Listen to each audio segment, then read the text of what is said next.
लेकिन अभी तक विहान को ये पता नहीं चला है कि उसने भानुशाली खानदान में किसे ऑफेंड किया है। हेलो, कौन बोल रहा है? विहान की आवाज सुनकर अनिका को धक्का सा लगा। उसके चेहरे के एक्सप्रेशंस अचानक से बदल गए और उसका दिल बहुत भारी हो गया। जब भी अनिका विहान को कॉल करती, विहान बहुत ही ज्यादा एक्साइटेड हो जाता था, लेकिन आज उसकी टोन में वो एक्साइटमेंट पूरी तरह से गायब थी। लेकिन क्यों? ये अनिका को समझ नहीं आ रहा था। उसे कुछ पता ही नहीं था। हेलो विहान, मैं अनिका बोल रही हूँ। अच्छा सुनो, वो जो तुमने मुझे ड्रीम लवर नेकलेस गिफ्ट किया था ना, क्या तुम वो एक और अरेंज कर सकते हो? Is it possible for you? क्या तुम उस फेक ड्रीम लवर नेकलेस के बारे में बात कर रही हो? हाँ, तुम्हें याद नहीं? मैंने तुम्हें फेक ड्रीम लवर नेकलेस ही तो दिया था। तुम्हें वैसा एक और चाहिए? ठीक, मैं अरेंज करवा सकता हूँ। कब चाहिए बताओ? अनिका ने बिना कुछ बोले फोन काट दिया, लेकिन उसे ये समझना मुश्किल हो रहा था कि आखिर उसे इतना महंगा डायमंड नेकलेस दिया किसने था। तभी उसकी नजर मिस जूली पर गई। I am really sorry miss Julie, मुझे भी नहीं पता कि ये नेकलेस मुझे किसने दिया है। कोई बात नहीं अनिका, मुझे तो लगता है कि मेरी किस्मत में ड्रीम लवर नेकलेस लिखा ही नहीं है। कुछ ही देर बाद सब डिनर करने चले गए। तब अनिका की नजर नक्श पर पड़ी, जो कि उसे कहा करता था कि वो एक दिन उसे रियल ड्रीम लवर नेकलेस ला कर देगा। वहीं मिस जूली से मिलने नक्श आगे बढ़ा ही था कि कल्याणी ने अनाउंसमेंट की। लेडीज एंड जेंटलमैन, क्या मैं आपके 2 मिनट ले सकती हूँ प्लीज? अनिका सभी को बताओ कि तुमने भानुशाली ग्रुप के साथ कैसे पार्टनरशिप की और तुम्हारी कामयाबी का राज क्या है। पार्टी में मौजूद सबकी नजरें अनिका पर थी और नक्श की नजरों के साथ साथ उसका दिल भी जैसे बाहर आया हो। वो अनिका को देखकर ऐसे खुश हो रहा था जैसे हर दफा पहली बार देख रहा हो। तभी अनिका ने जवाब दिया, दरअसल ऐसा कुछ भी नहीं है। उस दिन जब मैं भानुशाली ग्रुप के ऑफिस गई तो मेरी मुलाकात नई सीईओ से हुई नहीं। उनकी सेक्रेटरी ने मुझे कॉन्ट्रैक्ट दिया और साइन करने के लिए कहा। क्या बिना किसी मीटिंग के सीधा कॉन्ट्रैक्ट साइन करवा दिया? इसका मतलब इसने भी भानुशाली ग्रुप के नए सीईओ को नहीं देखा। मैंने तो सोचा था कि ये बहुत काबिल लड़की है, लेकिन अब तो लग रहा है कि ये सिर्फ हो ना हो भानुशाली ग्रुप के नए सीईओ ने उस पर दया दिखाकर कॉन्ट्रैक्ट दिया हो, ना कि इसकी काबिलियत पर। मुझे लगता है कि अगर जावेरी खानदान में से अनीका की जगह कोई और भी जाता तो उसे भी इतनी आसानी से कॉन्ट्रैक्ट मिल गया होता।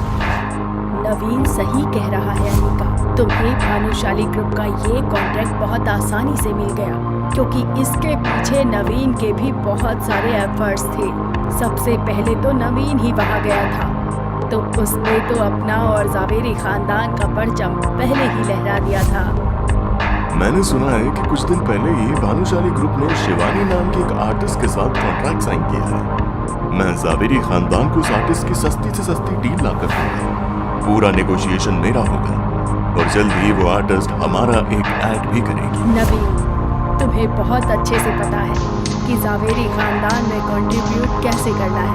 मैं देख चुकी हूँ कि तुम क्या कर सकते हो, इसलिए आगे की सारी जिम्मेदारी तुम्हें देती हूँ। अनिका को मैम्बो अंकल से तो नहीं, लेकिन अपनी दादी से बहुत उम्मीदें थी और उनकी इन बातों ने अनिका के दिल पर बहुत ठेस पहुंचा दी थी, जो अपने बेटे की इतनी तारीफ कर रही थी और उसने कुछ काम भी नहीं किया था।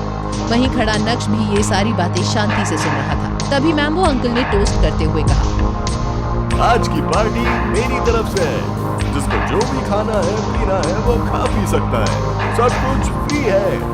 आज हम दिल खोल कर नाचेंगे, यहाँ से कोई भी सोबर नहीं जाएगा। रात भर पार्टी करने के बाद जब मैम्बो अंकल ने वेटर से बिल मंगवाया और अपना गोल्डन कार्ड उसे थमाया, तो वेटर की बात सुनकर उनके होश उड़ गए। उनका सारा नशा एक झटके में मानो उतर गया। सर, आपका कार्ड डिक्लाइन बता रहा है। क्या आप बकवास कर रहे हो? बिल कितने का बना है? सर 20 करोड़। 20 करोड़ का बिल सुनकर मैम्बो अंकल के पैरों तले से जमीन खिसक गई। वो पार्टी में बिना तमाशा किए इस सोच में डूबे हुए थे कि वो आखिर इतने बड़े बिल की पेमेंट करें कैसे। क्या मैम्बो अंकल भर पाएंगे 20 करोड़ रुपए का बिल, या करेंगे जिंदगी भर रेस्टोरेंट के बर्तन साफ? क्या अभय करेगा मैम्बो अंकल की हेल्प या लेगा अनिका की बेइज्जती का बदला? क्या भानुशाली ग्रुप के सीईओ से मिल पाएगी अनिका और क्या जान पाएगी उसके ड्रीम लवर नेकलेस देने वाले शख्स का नाम?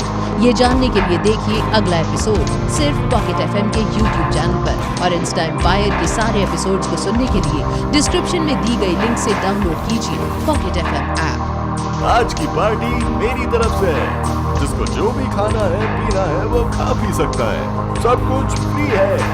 आज हम दिल खोल कर नाचेंगे, यहाँ से कोई भी सोबर नहीं जाएगा आज। रात भर पार्टी करने के बाद जब मैम्बो अंकल ने वेटर से बिल मंगवाया और अपना गोल्डन कार्ड उसे थमाया तो वेटर की बात सुनकर उनके होश उड़ गए। उनका सारा नशा एक झटके में मानो उतर गया हो। सर, आपका कार्ड डिक्लाइन बता रहा है। क्या बकवास कर रहे हो? बिल कितने का बना है? सर 20 करोड़। 20 करोड़ का बिल सुनकर मैम्बो अंकल के पैरों तले से जमीन खिसक गई। वो पार्टी में बिना तमाशा किए इस सोच में डूबे हुए थे कि वो आखिर इतने बड़े बिल की पेमेंट करें कैसे। कॉन्ट्रैक्ट मिलने की खुशी में जो पार्टी रखी थी वो अब मैम्बो अंकल के गले की हड्डी बन गई थी। जैसे ही 20 करोड़ रुपए के बिल की बात सुनी, मैम्बो अंकल की आवाज पुरानी रेडियो की तरह खड़खड़ाने लगी थी। तेरा दिमाग ठिकाने पर है। 20 करोड़ रुपए? हमने ये होटल नहीं खरीदना, बस आज की पार्टी का बिल चुकाना है। जा दौड़ के मैनेजर को बुला के ला। जो शख्स कुछ देर पहले तक अपनी दौलत के नशे में चूर था और उसका ढिंडोरा पीट रहा था, उसकी ये हालत देखकर पूरी पार्टी का मिजाज बदल गया था। हर कोई मैम्बो अंकल और जावेरीज को इस नजर से देख रहा था जैसे पार्टी का बिल उन्हें चुकाने के लिए बोला गया हो। मैनेजर ने पूरे बिल का हिसाब एक सांस में दे दिया। सर, आपने ही कहा था कि सबसे महंगी वाइन ही सर्व करना। हमारी सबसे महंगी वाइन 15 लाख रुपए की है और आपने तो पूरा होटल बुक किया था। वैसे तो आपका बिल 22 करोड़ रुपए का था, लेकिन हमने 2 करोड़ का डिस्काउंट किया है। डिस्काउंट? 20 करोड़ का बिल बना के तो डिस्काउंट नहीं लूट रहा है हमें। तू जानता नहीं मैं कौन हूँ। तूने नवीन जावेरी से मंगा लिया है। रुक, अभी तेरे इस होटल पे ताला लगा था। कौन हो तुम नवीन जावेरी, जो हमारी होटल पर ताला लगवाने चले? इस रौबदार और कड़क आवाज ने जैसे पूरी पार्टी का ध्यान अपनी तरफ खींच लिया था। ये और कोई नहीं बल्कि इस होटल के मालिक और सूरत के सबसे रईस लोगों में से एक कार्तिक पटेल था। जावेरी खानदान की हेड होने के नाते अब कल्याणी को बीच में आना ही पड़ा। मिस्टर पटेल, मैं माफी चाहती हूँ। ये जो मेरा लड़का है ना, इसने थोड़ी ज्यादा पी रखी है। आप फिक्र मत कीजिए, इसे मैं हैंडल कर दूंगी। वहाँ किसी की उल्टी बातें सुनने की जरूरत है। हमारी इतनी हैसियत है कि हम बिल भर सके। जिसने कभी अपने बेटे को गलत नहीं माना, आखिर आज वो कैसे इस भरी महफिल में उसे गलत साबित कर रही थी। हर किसी के दिमाग में बस यही बात चल रही थी। मैम्बो अंकल के पास सिर्फ 15 करोड़ ही थे और बाकी के पैसों के लिए उसने कल्याणी का रुख किया और कल्याणी ने निकाला एक अजीब तरीका। ये तो गलत बात है। एंजॉय सब करें और बिल सिर्फ मेरे बेटे के सिर पर फटे। सुनो सब लोग, पूरा बिल अकेला मैम्बो नहीं भरेगा। तुम सब भी इस परिवार का हिस्सा हो। सब 1-1 करोड़ रुपए पे करो, बाकी का मैं और मैम्बो देख लेंगे। कल्याणी की इस बात से परिवार के लोगों के पसीने छूट गए। सब सोच रहे थे कि इतनी महंगी वाइन हमने तो नहीं मंगवाई, लेकिन अब किसकी जुर्रत थी कल्याणी के सामने बोलने की। बेटा, अब हम कैसे भरेंगे इतने पैसे? मेरे पास तो नहीं है इतने। तेरे पास 5 करोड़ रुपए थे ना, जो नक्श ने दिए थे। माँ, वो तो मैंने अंजलि कॉर्पोरेशन में लगा दिया। अब तो बस 30-40 लाख बचे हैं, लेकिन अगर वो भी दे दिया तो बचेगा क्या? क्या हुआ अनिका? तुम्हारे चेहरे को देखकर यूं लग रहा है जैसे पूरा बिल तुम्हें भरने को दे दिया। अब ये मत कहना कि तुम्हारे पास 1 करोड़ भी नहीं है। आप उसकी चिंता मत करिए, मैं हमारे हिस्से का पूरा 1 करोड़ रुपया भरने के लिए तैयार हूँ। मैम्बो अंकल के तानों ने अनिका को वैसे ही शर्म में डाल दिया था और ऊपर से नक्श का बड़बोलापन। कहाँ से लाएगा ये इतने पैसे? अरे आप यहाँ क्या कर रहे हो? लगता है इसने इसके भी पैसे मार लिए होंगे। अब आएगा मजा। कैसे हो सेठ जी? सेठ जी? अरे अब कैसा सेठ? मुझे लगता है तुम्हें शायद कोई गलतफहमी हुई है। नक्श को सूरत के इतने बड़े बिजनेसमैन से यूं बातें करता देख वहाँ अच्छों की जान जल रही थी। जावेरी खानदान को तो जैसे बहुत बड़ा झटका लगा था, लेकिन उनसे भी बड़ा झटका अनिका को लगा था। नक्श ने सभी के चेहरे पढ़ लिए थे। उसने कार्तिक को आंख से इशारा किया और वो समझ गया। ओह सॉरी, शायद मुझसे भी गलती हो गई। सुनो, ये जो तुमने इतनी बड़ी डींगे हाँकी है ना, अब कहाँ से लाओगे 1 करोड़ रुपए? तुम उसकी चिंता मत करो और अपनी माँ को लेकर यहाँ से निकलो। जैसे तैसे करके जावेरी खानदान ने बिल पे किया और सभी वहाँ से निकल गए। लेकिन नक्श को कार्तिक ने अकेले में रोका और नक्श को उस खास इंसान से मिलवाने उसके आलीशान डिपार्टमेंटल स्टोर पर ले गया, जहाँ हर एक प्रोडक्ट की कीमत इतनी थी कि आम आदमी तो वहाँ घुसने की भी ना सोचे। नक्श, आज मैं जो कुछ भी हूँ सिर्फ तुम्हारी वजह से। तुमने अगर मुझे उस वक्त पैसे नहीं दिए होते तो पता नहीं मैं शायद आज भी कहीं नशा करके पड़ा रहता। मैं तुम्हें पिछले कई सालों से ढूंढ रहा था, लेकिन तुम यहाँ सूरत कैसे? तुमने ही तो कहा था मुंबई मेरे लिए सेफ नहीं है, इसलिए मैं सूरत आ गया। यहाँ आने के बाद तुम्हारे दिए पैसों से ही ये होटल प्राइम स्टार खड़ा किया। देखा, मैंने तुम्हारा भरोसा नहीं तोड़ा। सच कहा तुमने। तुम्हारी ये सक्सेस देखकर मैं बहुत खुश हूँ। वैसे ये तुम मुझे कहाँ लाए हो? तुम्हें हिमानी याद है? नक्श ने अपने मुंबई के दिनों में काफी नाम और पैसा बनाया था। वो जितना तेज दिमाग से था उतना ही बड़ा उसका दिल था। कार्तिक की तरह ही उसने एक लड़की की मदद सिर्फ उसकी ईमानदारी के लिए करी थी। आज जिस डिपार्टमेंटल स्टोर में नक्श खड़ा था ये उसी हिमानी का था। हिमानी को कैसे भूल सकता हूँ कार्तिक? उस बैग में पूरे 3 करोड़ रुपए थे जिसे मैं उसकी छोटी सी दुकान में भूल गया था। लेकिन उसकी ईमानदारी की दाद देना होगी। उसने पैदल चलकर मेरे पैसे मुझे लौटाए। और देख, आज तेरे दिए हुए उन पैसों से उसने कितना बड़ा स्टोर बना लिया। तू रुक, मैं अभी उसे लेकर आता हूँ। तेरे लिए एक सरप्राइज भी है। नक्श हिमानी के इतने बड़े स्टोर को देखकर हैरान रह गया था। वो स्टोर को आंखें फाड़ कर देख रहा था कि तभी अनिका की एक फ्रेंड प्राची ने नक्श को इस हालत में देख लिया। नक्श, तुम यहाँ क्या कर रहे हो? पता है ना, यहाँ तुम्हारी औकात के हिसाब से कुछ भी नहीं मिलता। लगता है रास्ता भटक गए हो। मैं रास्ता भटका हूँ या नहीं, इससे आपको क्या लेना देना? वैसे ये प्राइसेस आपकी औकात से भी ज्यादा ही लग रहे हैं। तुम्हारी ये हिम्मत, अभी तुम्हें मजा चखाती हूँ। आलो, क्या हुआ बेबी? कौन है यार? देखो ना बेबी, ये नक्श अनिका का हस्बैंड मुझे बोल रहा है कि मेरी औकात नहीं है यहाँ से कुछ खरीदने की। खुद तो कुछ काम करता नहीं है, बस मुफ्त की रोटियां तोड़ता है। अच्छा, तू है कौन बे? और तेरी इतनी हिम्मत कि मेरी वाइफ की इंसल्ट कर रहा है? चल निकल बाहर यहाँ से। अरे एक मिनट, तुम हो कौन मुझे यहाँ से बाहर निकालने वाले? ये इस स्टोर के डेप्यूटी जनरल मैनेजर हैं। आज ही इनका प्रमोशन हुआ है। तू सीधे सीधे यहाँ से निकलता है या सिक्योरिटी बुला के धक्के मार कर बाहर निकलवाऊँ? देखो, तुम मुझे ठीक से जानते नहीं हो और ये स्टोर। Security, security! आलोक की ऊंची आवाज सुनकर हर कोई अब उस तमाशे को देखने लगा। लेकिन सिक्योरिटी के आने से पहले वहाँ कार्तिक और हिमानी आ गए। क्या चल रहा है यहाँ पर? और ये तुमने इनका हाथ क्यों पकड़ा हुआ है? सर, मैडम आप यहाँ? पहले तुमसे जो पूछा है उसका जवाब दो।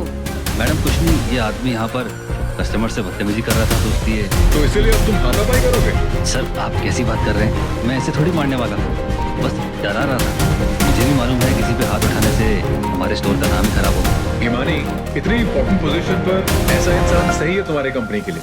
अब तुम ही इसे हैंडल करो। हैंडल क्या करना है? यू आर फायर्ड आलोक। कल से दिख मत जाना यहाँ। लेकिन मैम मैंने। लेकिन कुछ नहीं। सॉरी सर, आज आपको ये सब देखना पड़ा। ये सब छोड़िए, 2 लोग हैं जिनको मैं आपसे मिलवाना चाहती हूँ। वो भी बहुत एक्साइटेड हैं आपसे मिलने के लिए। हाँ तो चलो, फिर देर किस बात की? मैम प्लीज मुझे इस नौकरी से मत निकालिए, मुझसे बहुत बड़ी गलती हुई है। प्राची आलोक को माफी मांगता देख समझ गई थी कि इससे कुछ नहीं होगा। वो बहुत शातिर थी, उसे मालूम था अपना काम कैसे निकालना है। वो एक झूठी मुस्कान लिए नक्श से कहती है, नक्श, ये मेरी गलती है। इसके लिए मेरे हस्बैंड को सजा नहीं मिलनी चाहिए। तुम्हें मुझे जो बोला बोलना है कहने दो, लेकिन इन्हें फायर मत होने दो। कल ही इनका प्रमोशन हुआ है और सड़क पर आ जाएंगे, प्लीज। अच्छा, अब आया हूँ पहाड़ के नीचे, लेकिन तुमने अभी तक माफी तो मांगी नहीं। और हाँ, थोड़ा तमीज से। मिस्टर नक्श, अभी जो कुछ भी हुआ उसके लिए आई एम रियली सॉरी। प्लीज मेरे हस्बैंड की जान बचा लो। ये ठीक है? मिसेस प्राची, सबसे पहले तो तुम माफी मांगना सीख लो। और रही बात तुम्हारे पति की जॉब की, तो क्या उसे माफ करेगा नक्श? कौन थे वो 2 लोग जिनसे नक्श को मिलवाने के लिए थी हिमानी इतनी बेताब? और क्या क्या नए तूफान लेकर आएगा नक्श का ये नया रूप? ये जानने के लिए देखिए अगला एपिसोड सिर्फ पॉकेट FM के YouTube चैनल पर, और इंस्टा एम्पायर के सारे एपिसोड्स को सुनने के लिए डिस्क्रिप्शन में दी गई लिंक से डाउनलोड कीजिए पॉकेट FM ऐप। मुझे याद है आज आपका जन्मदिन है। मैंने आपके लिए एक छोटा सा गिफ्ट तैयार किया है। Please accept my gift. अरे पर इसकी क्या जरूरत थी? अच्छा कल्याणी जी, अब मुझे चलना चाहिए। कार्तिक के आदमियों ने टेबल पर एक ब्लैक बॉक्स गिफ्ट के तौर पर रख दिया और वो सब जावेरी मैंशन से चले गए। कल्याणी को पता था कि कार्तिक ने जो गिफ्ट दिया है वो प्राइसलेस होगा, लेकिन फिलहाल उस गिफ्ट से ज्यादा जरूरी मैम्बो अंकल का ख्याल रखना था। सो सब मैम्बो अंकल की देखभाल में लग गए और किसी ने भी उस ब्लैक बॉक्स को खोल कर नहीं देखा। नक्श नक्श नक्श, ये नाम ही कुछ ऐसा था कि लोग ना चाहते हुए भी इस नाम से भिड़ ही जाते थे। जब नक्श की जिगरी दोस्त हिमानी ने प्राची के पति को नौकरी से निकालने की धमकी दी, तब वो गिड़गिड़ाते हुए नक्श से माफी मांगने लगी। प्राची का घमंड चूर चूर हो गया था। ये देखकर नक्श हिमानी को समझाने लगा, ये दोनों माफी मांग रहे हैं, माफ कर देते हैं। तुम्हारे लिए भी आसान हो जाएगा क्योंकि इतनी जल्दी तुम्हें इस लेवल पर कोई एम्प्लॉय नहीं मिलेगा। आलोक, बस मिस्टर नक्श की वजह से तुम्हें आज जॉब से नहीं निकाल रही हूँ, लेकिन मैं तुम्हारा प्रमोशन रोक रही हूँ। तुम पहली वाली पोजीशन पर ही काम करोगे। तुम्हें ये ठीक लगता है तो ठीक है, वरना तुम जा सकते हो। नहीं मैडम, मैं पूरी तरह से सेटिस्फाइड हूँ काम करने के लिए। थैंक यू मिस्टर नक्श, थैंक यू हिमानी मैडम। शुक्रिया अदा करके प्राची और आलोक वहाँ से चले गए। वहीं कार्तिक और हिमानी नक्श को सूरत शहर के सबसे बेस्ट रेस्टोरेंट वो लेकर चले गए, जहाँ पर उनके पुराने दोस्त आकाश और रवीश उनका इंतजार कर रहे थे। नक्श ने उन्हें देखते ही गले लगा लिया। अरे आकाश, ओ वाओ, अरे रवीश भाई तुम भी यहाँ? नक्श भाई कैसे हो आप? पिछले कई सालों से हम आपको ढूंढ रहे थे, आज आपको देखकर बहुत खुशी हो रही है। आकाश, मुझे कार्तिक ने बताया कि वो तुम्हारा रेस्टोरेंट है। क्या बात है, तुम सभी अपनी लाइफ में काफी आगे बढ़ गए हो। मुझे बहुत खुशी और गर्व महसूस हो रहा है कि मैं तुम लोगों के काम आ सका। थैंक यू सो मच नक्श फॉर एवरीथिंग। तुम अभी भी वैसे ही हो, बिल्कुल नहीं बदले। रवीश की सिक्योरिटी प्रोवाइड कराने की एजेंसी थी। कुछ ही देर बाद अचानक हिमानी वहाँ से उठकर बाहर चली गई और अपने साथ एक स्पेशल बॉक्स लेकर आई और बोली, मिस्टर नक्श, ये गिफ्ट हमने कुछ साल पहले आपके लिए खरीदा था। हमने तो इसे आप तक पहुंचाने की उम्मीद छोड़ ही दी थी, लेकिन आज हमारी किस्मत में आपसे मिलना लिखा था। ये लीजिए, हमारी तरफ से आपके लिए एक तोहफा। Thank you Himani, thank you everyone. Thank you नहीं भाई, गिफ्ट तो बोलो। वाह, ये गाड़ी बहुत ही ज्यादा विंटेज है और बहुत ही सुंदर। ये काफी महंगी होगी ना? तुमने जो किया है हमारे लिए उसके मुकाबले तो ये कुछ भी नहीं है भाई। आई एम सॉरी, मेरी वजह से तुम सबको बहुत परेशानी हुई। मैं ऐसे बिना बताए तुम सबकी जिंदगी से गायब हो गया, पर ये मेरा वादा है कि अब ऐसा कभी नहीं होगा। अब एक टोस्ट करते हैं हमारी दोस्ती के नाम। टोस्ट का नाम सुनते ही आकाश ने वेटर से वोडका लाने को कहा और बॉटल आते ही सभी ने जाम के शॉट्स लगाए। उस रात सब दोस्तों ने पुराने दिनों को याद करते हुए खूब मस्ती की। दूसरे दिन नक्श तैयार होकर सीधा भानुशाली ग्रुप के ऑफिस चला गया। तभी वहाँ उसका फोन बजने लगा। हेलो मम्मी जी, जय श्री कृष्णा। जय श्री कृष्ण नक्श, ये मैं क्या सुन रही हूँ अनिका से कि तुम कल पूरी रात घर नहीं आए। कल रात तुम कहाँ थे? कैसे हो तुम? सब ठीक तो है ना? मैं ठीक हूँ मम्मी जी। वो कल अच्छा सुनो, वो मैंने तुमसे कहा था ना कि तुम्हारे पेरेंट्स का टेस्ट करवाना है। यस मम्मी जी, मैं अपने पेरेंट्स को कल बुला लेता हूँ और फिर आप और अनिका भी हॉस्पिटल आ जाओ। हम सभी एक बार फिर से टेस्ट करवा लेते हैं। प्रॉब्लम कहाँ है पता चल जाएगी। अनिका और मेरे में कोई प्रॉब्लम नहीं है। तुम ऐसा तो हम सब साथ में टेस्ट करा लेंगे मम्मी जी। अब मुझे भी थोड़ा काम है, चलिए मैं आपसे बाद में बात करता हूँ। नक्श इस बात से वाकिफ था कि उसके बच्चे ना होने की वजह कोई और नहीं बल्कि उसकी खुद की बीवी अनिका थी। अनिका नक्श को अपने पास ही नहीं आने देती थी और इसीलिए नक्श चाहता था कि IVF टेस्ट में सब दूध का दूध और पानी का पानी हो जाए। तभी किसी ने उसके कैबिन का दरवाजा नॉक किया। सर, जवेरी खानदान से नवीन जवेरी आए हैं। वो शिवानी के पैकेजिंग कॉन्ट्रैक्ट पर साइन करना चाहते हैं और साथ ही साथ नेगोशिएशंस करना चाहते हैं। वो इतना जल्दी आ गया? उनसे कह दो कि मैं उनके साथ की गई पार्टनरशिप कैंसिल कर रहा हूँ। अगर उन्हें हमारे साथ काम करना है तो उनके सारे कॉर्पोरेशन मैटर्स को सिर्फ और सिर्फ अनिका हैंडल करेगी। ठीक है सर, मैं उन्हें इन्फॉर्म कर देती हूँ। नक्श के मना करने के बाद नवीन उर्फ मैम्बो अंकल ने जावेरी खानदान मैंशन में एक बार फिर से पूरा परिवार इकट्ठा करके फैमिली मीटिंग बुलाई थी, लेकिन इस मीटिंग में अनिका और चित्रा को शामिल नहीं किया था। ये लोग मेरे साथ ऐसा क्यों कर रहे हैं? अनिका में ऐसा क्या है जो वो मुझसे बेहतर है? उसकी खुद की कंपनी तो बंद होने की कगार पर है। नवीन, वो बेवकूफ CEO हमारे साथ पार्टनरशिप कैंसिल करने को कह रहा है। भानुशाली ग्रुप चाहता है कि जावेरी खानदान के कॉर्पोरेशन मैटर्स सिर्फ और सिर्फ अनिका हैंडल करे। अब हमें क्या करना चाहिए? जहाँ तक मुझे याद है, अनिका ने हमसे कहा था कि वो लास्ट टाइम भानुशाली ग्रुप के ऑफिस गई थी, तब उसने CEO को देखा भी नहीं था। बिना मुलाकात के CEO तो अनिका के लिए पागल हो रहा है और यहाँ अनिका कह रही थी वो मिली ही नहीं। जावेरी खानदान की छोटी सोच और इस बड़े डिस्कशन का नतीजा यही निकला कि वो अनिका की जगह उसकी कजिन पल्लवी को भेजेंगे। वो अनिका से भी ज्यादा खूबसूरत थी। CEO का दिल पक्का उस पर आएगा। दूसरी तरफ नक्श घर पहुंचकर सो गया था जब रात में अनिका घर आई। नक्श, तुम वापस कब आए? क्या तुम पूरे दिन से घर में सो रहे हो? अरे नहीं, मैं तो दोपहर को आया। वैसे क्या तुम्हें आज तुम्हारी दादी का कॉल आया? नहीं तो वो मुझे क्यों कॉल करेंगी? कुछ नहीं, मैंने तो बस ऐसे ही पूछ लिया। तुम कल रात कहाँ पर थे? अब अनिका का ध्यान पूरी तरह से नक्श पर था और जब उसे याद आया कि कल की रात नक्श घर नहीं लौटा था तो वो अंदर ही अंदर और भी ज्यादा अनकंफर्टेबल फील कर रही थी। तभी नक्श ने अनिका को पानी का ग्लास दिया और कहा, वो मैं मेरे एक पुराने दोस्त के घर गया था। बात करते करते बहुत लेट हो गया और फिर मैं उधर ही सो गया। पुराना दोस्त? क्या वो मिस्टर पटेल है, होटल प्राइम स्टार वाले? बिल्कुल सही पहचाना तुमने। मुझे तुम्हारी इस बात पे भरोसा नहीं हो रहा है। अरे अनिका, बात छोड़ो ये सब, जाओ और मेरे लिए मैगी बनाओ, मैं डिनर करके नहीं आई हूँ। नक्श मैगी बनाने किचन में चला गया और यहाँ चित्रा मौका देखते ही मुंह टेढ़ा करके अनिका के बगल में आ गई। जब अनिका की नजर उसकी माँ चित्रा पर गई तो उसने पूछा, अब आपका मूड किसने खराब कर दिया? चेहरे पर 12 क्यों बजे हैं? अनिका बेटा, मैं तो बस तुम दोनों को लेकर ही परेशान हूँ। बार बार तुम दोनों का IVF प्रोसेस फेल हो जाता है। मुझे लगता है कि उसके पेरेंट्स में कोई जेनेटिक डिसऑर्डर है। बस मैंने नक्श को इतना सा कहा कि तुम अपने पेरेंट्स को बुला लो और उनका टेस्ट करवाओ। ओह मम्मी, आप कितने प्यारे हो, लेकिन प्लीज क्या कुछ समय के लिए आप इस मैटर को साइड में रख सकती हैं? मेरे सर पर वैसे भी काम का बहुत लोड है। तुम चाहती हो कि मैं इस मैटर को साइड में रख दूं? तुम्हें पता है ना कि तुम्हारी शादी को 2 साल से ज्यादा का समय हो गया है और 3 से 4 बार तुम्हारा IVF प्रोसेस फेल हुआ है। उसके बाद भी तुम्हें कोई जल्दी नहीं है। मम्मी प्लीज अब बस भी करो, इस टॉपिक पर अभी मुझे बात नहीं करनी है। चित्रा आगे कुछ बोलती उससे पहले नक्श वहाँ मैगी लेकर पहुँच चुका था। वो पहले भी अनिका के लिए खाना बनाता था, लेकिन आज पहली बार अनिका को उसका प्यार महसूस हुआ। तभी अनिका ने खामोशी तोड़ते हुए नक्श से कहा, अभी के लिए तुम्हें तुम्हारे पेरेंट्स को बुलाने की कोई जरूरत नहीं है।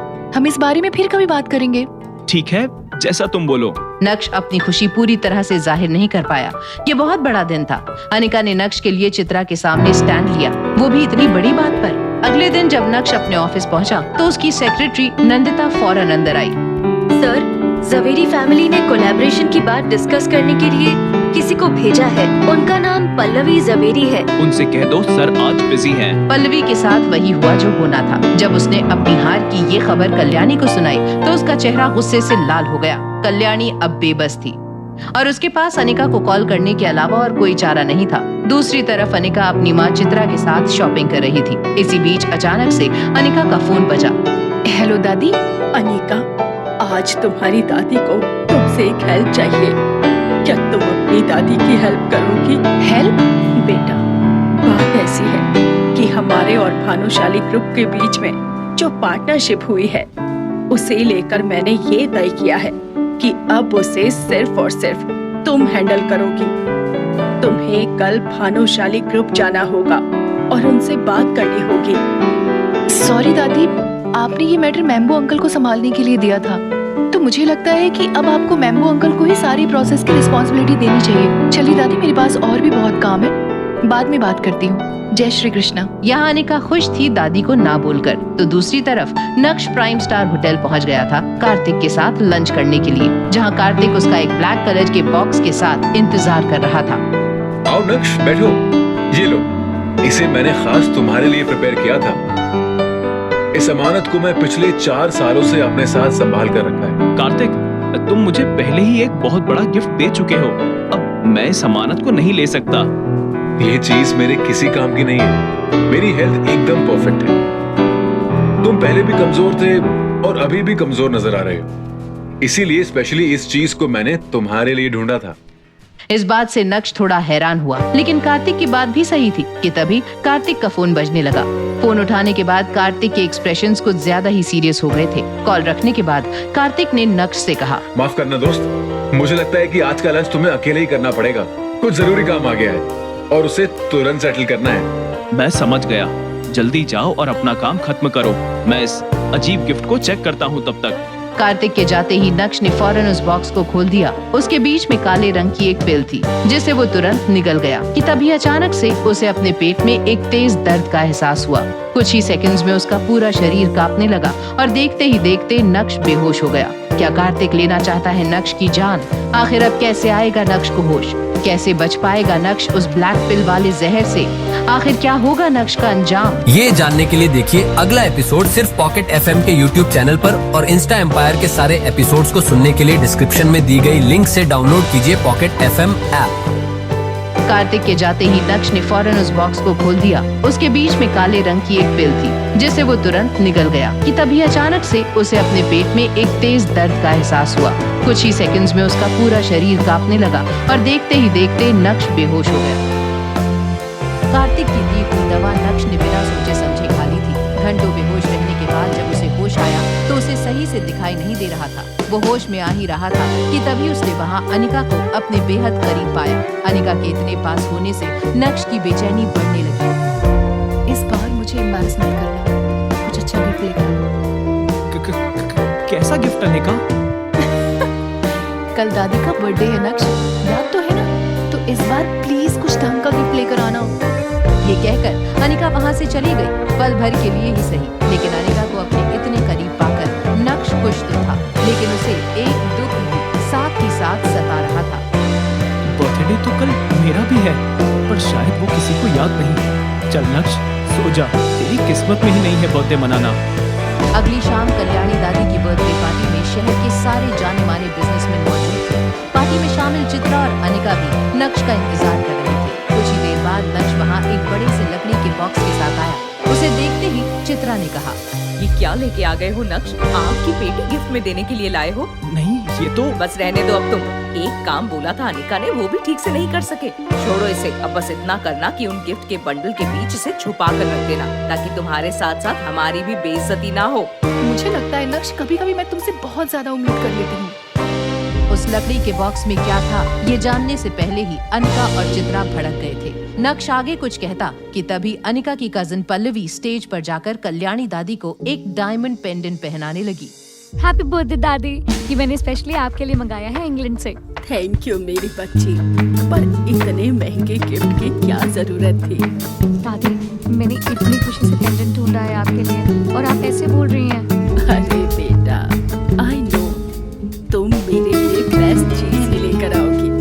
बस 1-2 साल और फिर मैं भी तुम्हें ऐसा ही एक हीरे जैसा हस्बैंड लाके दूंगी। दादी, आप भी ना, मैं खुश नहीं अच्छी लग रही आपको? नक्श ने अपनी सासू माँ के कहने के मुताबिक अपना गिफ्ट उन्हीं गिफ्ट के बीच में रखना सही समझा। वो वहाँ पहुँचा ही था कि तभी उसकी साली पल्लवी सामने आ गई। हाय जीजू। हाय पल्लवी। आपने मेरा गिफ्ट देखा, कैसा लगा आपको? हाँ देखा ना, ब्लू सफायर की replica. Excuse me, replica? Its original, वो भी 1.5 करोड़ का। राइट, फिर तो किसी ने आपको बेवकूफ बना दिया। पल्लवी जी, ब्लू सफायर मेरी तरह होते हैं। लाइट कैसी भी हो, रंग सिर्फ वही दिखेगा जो उसकी असलियत होगी, और फेक तुम्हारी फैमिली की तरह। रोशनी पड़ते ही उनके सारे रंग एक साथ बिखरने लगते हैं। लड़को तो मैं छोड़ूंगी नहीं, पर तुम्हें ये सब कैसे पता? पता तो मुझे बहुत कुछ है, बस बेवजह किसी को ज्ञान नहीं देता। नक्श की बात सुनकर पल्लवी को यकीन नहीं हो रहा था कि उसे ठग लिया गया था, और नक्श की आंखों में भी उसके लिए सिंपैथी थी। तभी स्टेज पर खड़ी कल्याणी से मिलने विहान गया। उसके हाथों में एक फ्लावर बुके और एक गिफ्ट था। हैप्पी बर्थडे दादी। थैंक यू सो मच बेटा, गिफ्ट तो दिया, पर ये फ्लावर्स ये किसके लिए है? अरे भाई, ये सबको पता है कि ये गुलदस्ता किसके लिए है। नहीं अंकल, जैसा आप सोच रहे हैं वैसा कुछ नहीं। झूठ बोलने की जरूरत नहीं है बेटा, यहाँ सबको मालूम है कि तुम जो फूलों का गुलदस्ता अनिका के लिए लाए हो, तो जाकर अनिका को दे क्यों नहीं देते? अनिका की शादी भले ही नक्श से हुई थी, लेकिन जावेरी खानदान में कोई भी उसे पसंद नहीं करता था, और अनिका को विहान पसंद था। इसीलिए सब मन ही मन ये सोचते थे कि एक दिन अनिका की शादी विहान से हो जाएगी। तभी मैम्बो अंकल के फोर्स करने पर विहान अनिका के पास जाकर घुटनों पर बैठ गया।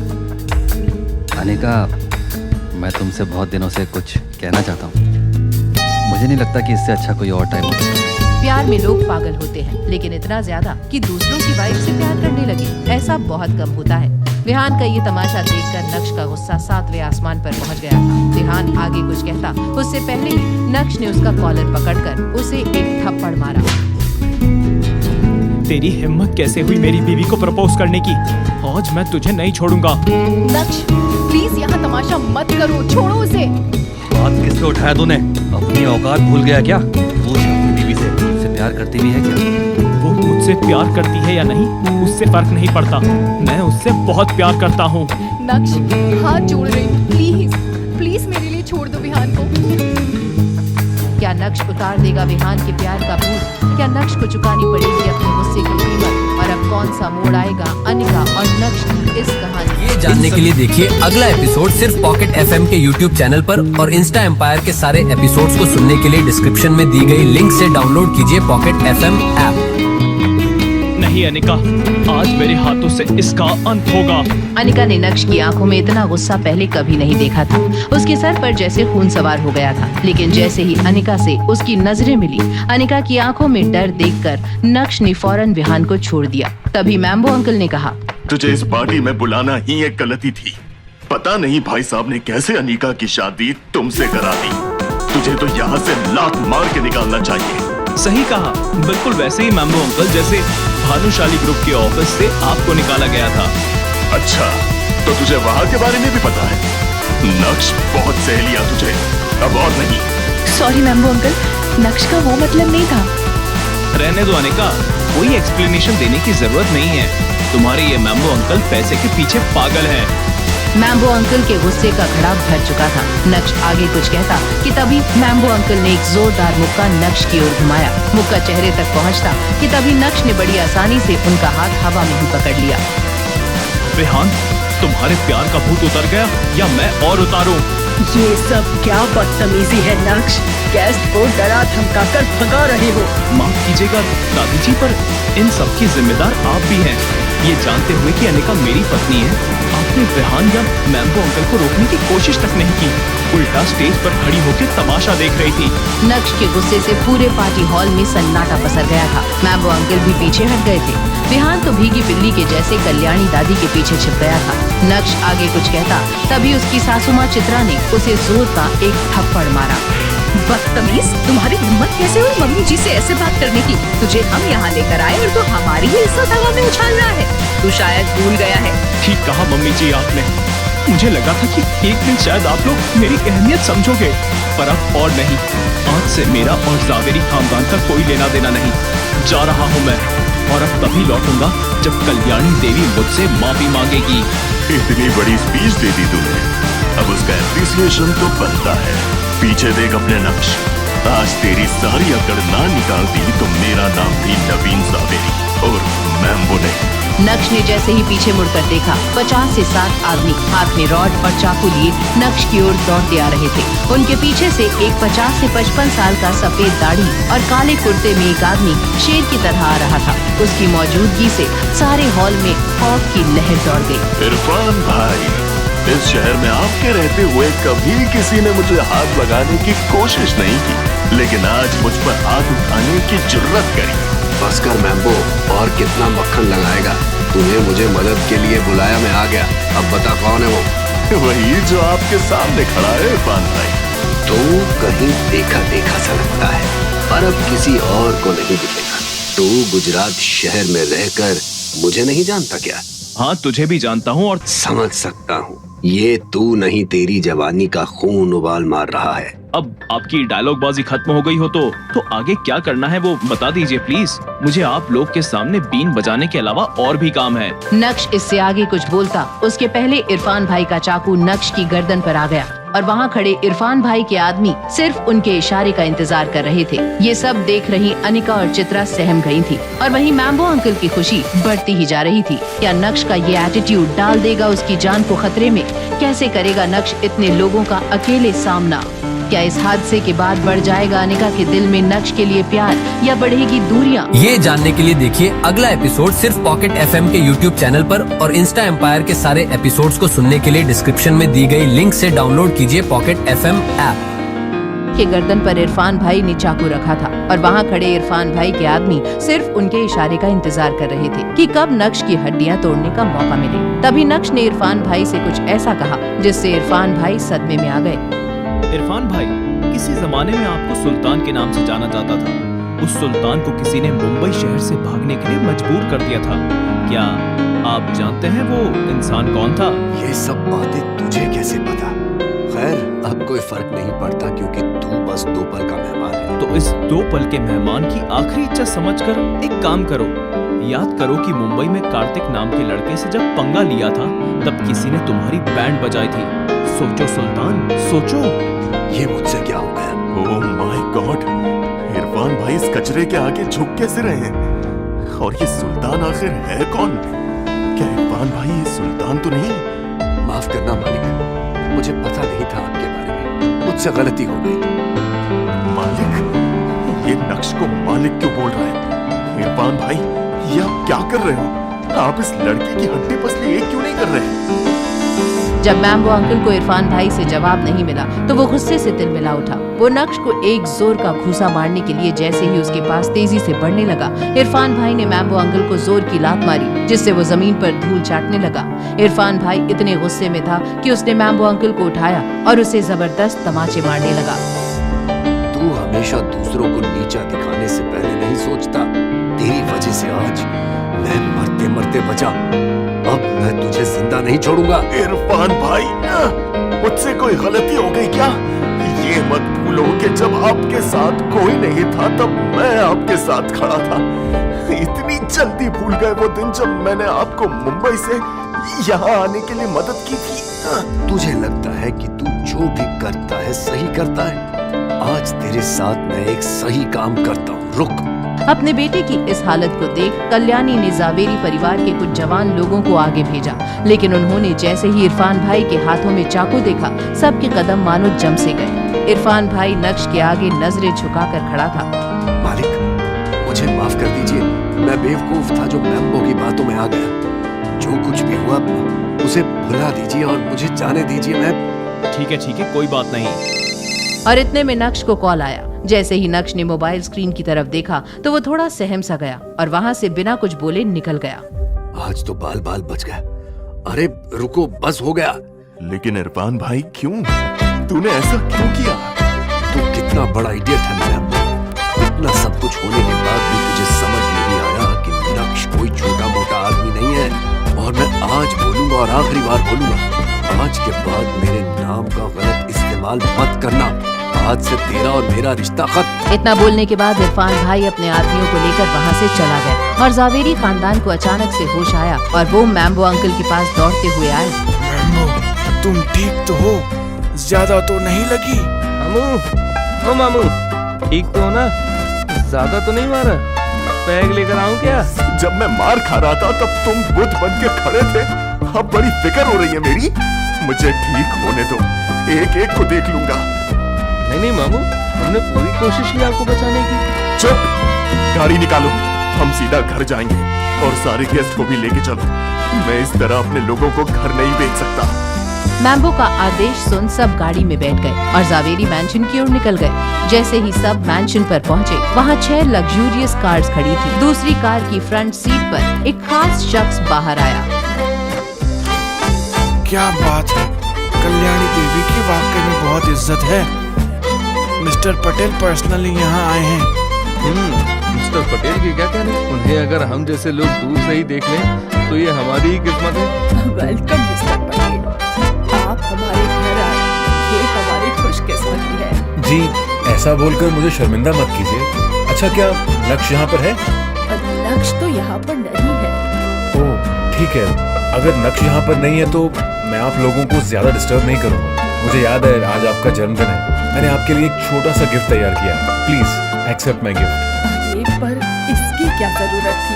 अच्छा कल्याणी जी, अब मुझे चलना चाहिए। कार्तिक के आदमियों ने टेबल पर एक ब्लैक बॉक्स गिफ्ट के तौर पर रख दिया और वो सब जावेरी मैंशन से चले गए। कल्याणी को पता था कि कार्तिक ने जो गिफ्ट दिया है वो प्राइसलेस होगा, लेकिन फिलहाल उस गिफ्ट से ज्यादा जरूरी मैम्बो अंकल का ख्याल रखना था। सो सब मैम्बो अंकल की देखभाल में लग गए और किसी ने भी उस ब्लैक बॉक्स को खोल कर नहीं देखा। आखिर क्या था उस ब्लैक बॉक्स में? नक्श को किसका फोन आया जिससे वो फौरन पार्टी से निकल गया? और क्या मैम्बो अंकल अपनी इस बेइज्जती को यूं ही भुला देगा या फिर चलेगा कोई नई चाल? ये जानने के लिए देखिए अगला एपिसोड सिर्फ पॉकेट FM के YouTube चैनल पर और इंस्टा एम्पायर के सारे एपिसोड्स को सुनने के लिए डिस्क्रिप्शन में दी गई लिंक से डाउनलोड कीजिए पॉकेट FM ऐप।